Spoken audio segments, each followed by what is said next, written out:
Hey guys, this is Geek of MMA and Boxing, and I have a short portion of breaking news for you. Let's go.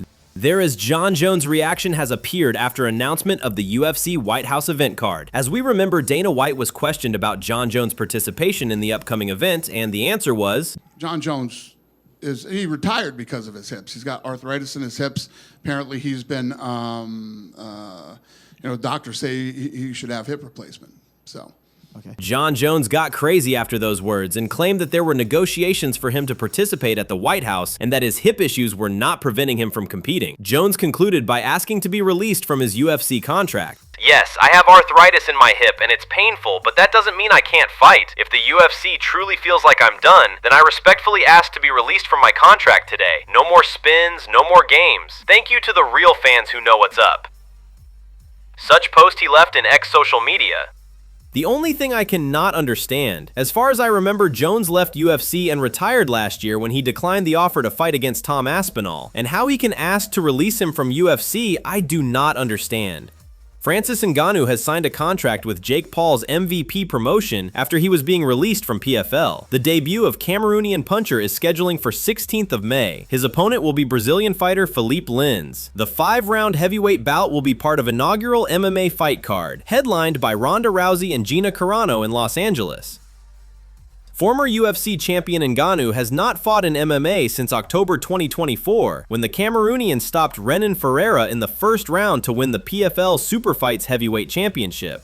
I remind you that Francis wanted to be back to UFC, but Big Boss closed his way back and said that the issue of Ngannou's return is out of discussion.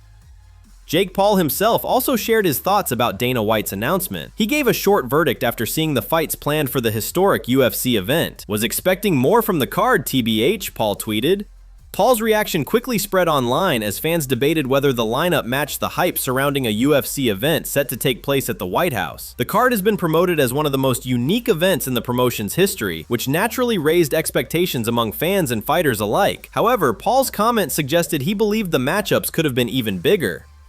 Caio Borralho. The fighting nerd recently shared his thoughts about middleweight situation. Caio believes that Sean Strickland has a better chance of dethroning UFC middleweight champion Khamzat Chimaev than top contender Nasruddin Imavov, who is riding a 5-fight win streak and has also beaten Borralho in 2025. I think so. I think Imavov is better striker, I could say, faster and all that. I felt that. I already fought with one of them and trained with one of them, with the other. Different styles, but I think that Imavov wouldn't like do so good with Khamzat wrestling, as the way that I think Strickland could go. I don't know if Strickland could really like wrestle with Khamzat, but I think he could defend a little bit more and make Khamzat a little bit more tired and all that. But we all know that Khamzat wrestling is like another level. So I think your question was if I think he would do better than Imavov. I think so. Borralho, meanwhile, returned to winning ways this past weekend at UFC 326, cruising to a unanimous decision victory over Rainier de Ridder. That was short breaking news for today, guys. Subscribe to channel, leave a comment, and put your like.